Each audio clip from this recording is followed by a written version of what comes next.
참으로 좋은 아침입니다. 하나님의 크신 은혜가 저와 여러분의 삶에 충만하시기를 주님의 이름으로 축원합니다. 기도하겠습니다. 살아계신 하나님 아버지 감사합니다. 오늘 또 믿음으로 살아내는 한날이 되게 하여 주옵소서.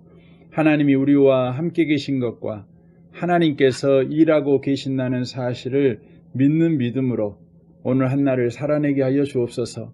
무슨 일을 하든지 이 믿음을 가지고 행하게 하여 주옵소서. 잘한 일이든 못한 일이든 성공한 일이든 실패한 일이든 하나님께서 그것을 가지고 하나님의 뜻을 이룬다는 믿음을 가지고 오늘 또 감사하며 기뻐하며 살아내게 하여 주옵소서. 예수님의 이름으로 기도합니다. 아멘. 오늘 하나님의 말씀은 시편 63편 말씀입니다. 시편 63편입니다. 1절 말씀 보도록 하겠습니다. 1절부터 3절까지입니다. 제가 읽겠습니다. 하나님이여 주는 나의 하나님이시라. 내가 간절히 주를 찾되 물이 없어 마르고 황폐한 땅에서 내 영혼이 주를 갈망하며 내 육체가 주를 앙모하나이다.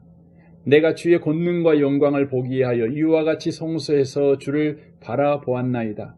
주의 인자하심이 생명보다 나음으로 내 입술이 주를 찬양할 것이라. 아멘. 시편 63편은 초대교회가 주일 아침 예배를 드릴 때마다 가장 먼저 불렀던 시편 찬송입니다. 왜 그들은 많은 시편 중에서 이 시편 63편을 첫 찬송으로 불렀을까요? 바로 그 이유는 시편 전체의 정수가 이 시편에 압축되어 있기 때문에 그렇습니다. 오늘 본문의 표제어는 다윗의 시 유다 광야에 있을 때라고 되어 있습니다. 아마 아들 압살롬의 반역으로 예루살렘에서 쫓겨났을 때 바로 지었던 시인 것 같습니다. 아들의 반란으로 왕위와 모든 명예를 다 잃어버리고 궁을 떠난 다윗 왕은 생명의 이역까지 느끼고 있었습니다. 한마디로 모든 것을 다 잃어버린 것입니다. 이것이 다윗이 이 시편을 쓴 상황이었습니다. 그런데 놀라운 것은 이 시편의 내용에 아들의 배신으로 인한 불평과 원망은 찾아볼 수 없다는 사실입니다. 심지어 다윗은 잃어버린 왕위와 명예, 다시 궁으로 돌아가는 일을 위해서 강구하지도 않고 있다는 것입니다. 시편 63편은 분명히 기도이지만 강구하는 내용은 발견되지 않습니다. 도리어 소원이나 기쁨, 찬양과 교제의 내용만 있습니다. 다윗의 마음은 그 어느 때보다 더 간절하게 하나님을 향하고 있고 자신의 생명과 안전과 영혼을 위해서 자기가 필요로 하는 모든 것은 오직 하나님뿐이라고 말하고 있습니다. 1절을 보십시오. 하나님이여 주는 나의 하나님이시라. 내가 간절히 주를 찾되 물이 없어 마르고 황폐한 땅에서 내 영혼이 주를 갈망하며 내 육체가 주를 앙모하나이다. 다윗은 인간의 가장 큰 갈망은 오직 하나님으로만 채워질 수 있다는 것을 고백하고 있습니다. 우리의 문제는 무엇입니까? 우리는 다윗과 같은 감정을 느끼지 않고 살아가고 있다는 것입니다. 하나님께서는 이런 우리를 위해서 우리의 영적 관심과 갈망이 쇠퇴하지 아니하도록 우리에게 역경과 시련을 보내십니다. 우리가 이런 갈망을 놓치고 사는 이유는 무엇입니까? 대개는 분주해서 그러거나 삶이 적당히 만족스럽다고 느끼기 때문입니다. 때때로 하나님께서는 이런 우리들을 멈춰 서게 하시거나 또는 삶이 불만족스럽다는 사실을 깊이 느끼게 하십니다. 우리가 계속 세상의 우선순위에 의해 삼위 하나님과의 사귐에 대한 우리의 갈망이 밀려나도록 허용한다면 우리의 영혼은 심하게 쇠약해질 수밖에 없기 때문입니다. 우리가 지금 처해 있는 코로나19로 인한 재난 상황을 생각해 보십시오. 거의 모든 것이 멈춰서 버렸습니다. 쉽지 않는 세상이 되어버렸습니다. 이때 우리가 바라는 것 또는 우리의 태도가 무엇인가 하는 것은 우리가 누구인가를 보여주는 시금석이라고 할 수 있습니다. 우리는 이때 하나님을 갈망할 수도 있고 또는 그저 이 곤란한 상황에서 벗어나기만을 바랄 수도 있습니다. 두 경우 모두 외적으로 보면 하나님께 기도하는 것으로 나타날 수 있겠지만 둘은 매우 큰 차이를 가집니다.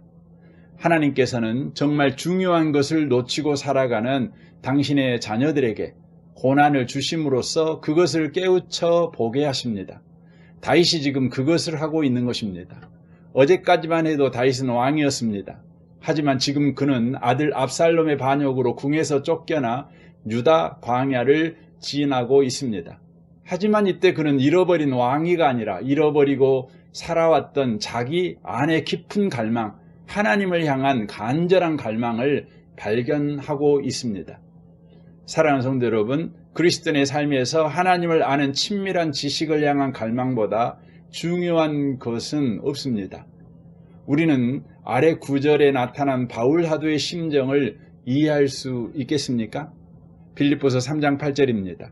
또한 모든 것을 해로 여김은 내 주 그리스도 예수를 아는 지식이 가장 고상하기 때문이라. 내가 그를 위하여 모든 것을 잃어버리고 배설물로 여김은 그리스도를 얻고 그 안에서 발견되려 함이니 내가 가진 의는 율법에서 난 것이 아니요 오직 그리스도를 믿음으로 말미암은 것이니 곧 믿음으로 하나님께로부터 난 의라. 시편 63편은 우리가 한가하게 종교 노름을 하도록 허용하지 않습니다. 이 시편은 기독교의 진수, 기독교의 우선순위로 돌아가도록 우리를 촉구하고 있습니다. 이런 점이 많은 믿음의 선배들로 하여금 이 시편을 사랑하게 만든 점이 아닐까 생각이 됩니다.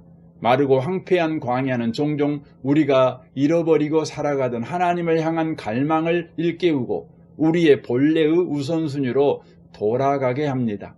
분주하게 살아가다 보면 우리 안에 하나님이 심어 놓으신 깊은 갈망이 있다는 것조차 잊어버리고 살기가 일상입니다. 우리는 피곤하고 지친 심신을 다양한 방식으로 채워보려고 하지만 우리의 영혼의 갈망은 좀채 만족스럽게 채워지는 것을 경험하지 못합니다. 그것은 하나님을 향한 갈망이고 하나님만이 채워주실 수 있는 갈망이기 때문입니다. 그래서 하나님께서는 때때로 우리를 강제로 멈춰서게 하십니다. 인생의 광야로 우리를 데리고 나가십니다. 우리 영혼의 깊은 갈망을 보여주시려는 것입니다. 호세아 선지자는 이렇게 고백합니다. 호세아 2장 14절입니다. 그러므로 보라, 내가 그를 타일러 거친 들로 데리고 가서 말로 위로하고. 거친 들은 성경이 가르치는 우선순위를 망각하고 살아가는 우리를 흔들어 깨우시는 하나님의 방법입니다. 그 마르고 황폐한 광야에서 우리는 비로소 우리 안에 있는 그 갈망을 발견합니다. 저는 지금 우리가 겪고 있는 코로나19라는 상황이 우리로 하여금 자신 안에 있는 하나님을 향한 갈망을 발견하고 하나님께로 나아가게 하는 계기가 되기를 바랍니다. 사랑하는 성도 여러분, 우리 안에 있는 그 갈망을 보고 계십니까? 아니면 그저 힘든 상황만을 보고 계십니까? 성도 여러분, 하나님의 광야 효과를 경험했습니까? 아니면 광야에서 마음이 강팍해지기만 했습니까? 하나님을 향하여 다윗과 같은 갈망을 가지고 있는지 스스로에게 물어보아야 합니다. 아버지의 사랑을 더 잘 알고 싶은 열망이 우리에게는 있습니까? 우리는 예수님을 더 가까이 따르는 제자가 되고 싶은 갈망이 지금 이 코로나19라는 상황을 통해서 불같이 일어나고 있으십니까? 우리는 자신 삶 안에서 성령을 더 강력하게 체험하기를 사모하고 앙망하는 계기로 삼고 있습니까? 이 갈망을 가지고 하나님을 간절히 찾는 자는 오늘 말씀이 보여주는 대로 그 영혼이 만족하고 배부름을 얻게 될 것입니다. 어느새 그 갈망은 기쁨과 즐거움으로 부르는 찬양으로 바뀌게 될 것입니다. 그리고 주의 인자하심이 생명보다 낫다고 고백하면서 더욱 주를 가까이 따를 것입니다.